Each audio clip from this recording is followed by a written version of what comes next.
So one thing that I really found to be helpful to help me out with dealing with issues like social anxiety or self-consciousness, feeling unease when I'm in public, right? I'm sure you can relate. Just being way too neurotic and in my head, and not being in the present moment, just being in this weird state of being, right, where you're kind of just living life through your head. I'm sure you can relate, right? Just constantly thinking about everything, overthinking everything, and not being grounded in what's in front of me, right? Not being grounded in the present moment. So the thing that has really been a breakthrough for me, and I don't exaggerate when I say this word, right? Breakthrough. When dealing with these issues, number one is having a healthy self-esteem and self-confidence, right?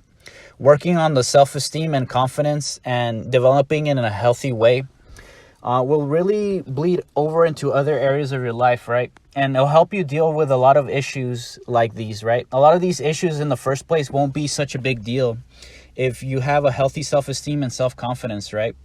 If you feel good about yourself, if you feel good in general, you're going to project that energy outward, right? And more importantly, you have this presence about you. You have this self-assuredness that you can deal with anything, right? So that would be the first thing that I would recommend you do, is work on your self-esteem and confidence.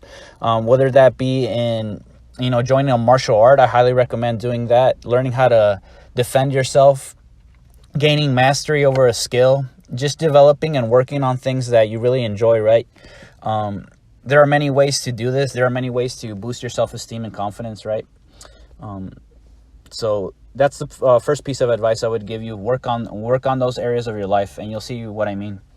So the thing that really helped me out when dealing with these issues, right? Social anxiety, self-consciousness, combine that with the things that I just stated, right? Combined with the thing that I just stated is just focusing on the present moment and focusing on just being as present as possible, right?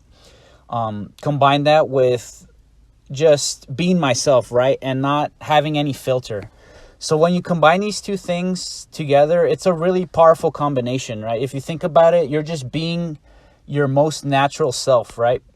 You're taking life as it is. You're taking life for what it throws at you. And combine that with your uniqueness, right? Your own presence, your own authentic self, shown to the world, right? This is just a natural state of being, right? When we're born into the world, think about it as babies. We're not thinking about anything, right? We're just expressing ourselves. We're crying when we want something.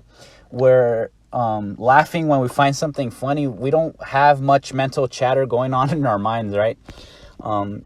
So this is a muscle that you need to develop.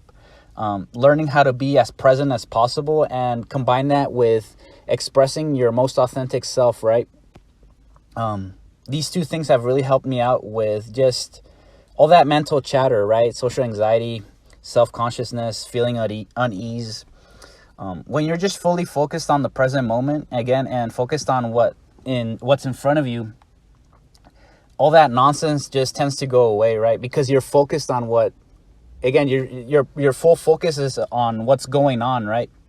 So this is easier said than done, and it's definitely a muscle.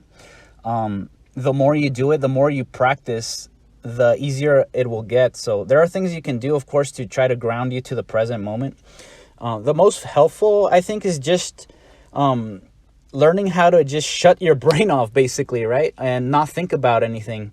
Focusing on, again, what's in front of you. And you can focus on your breath. That's a really powerful way to ground yourself.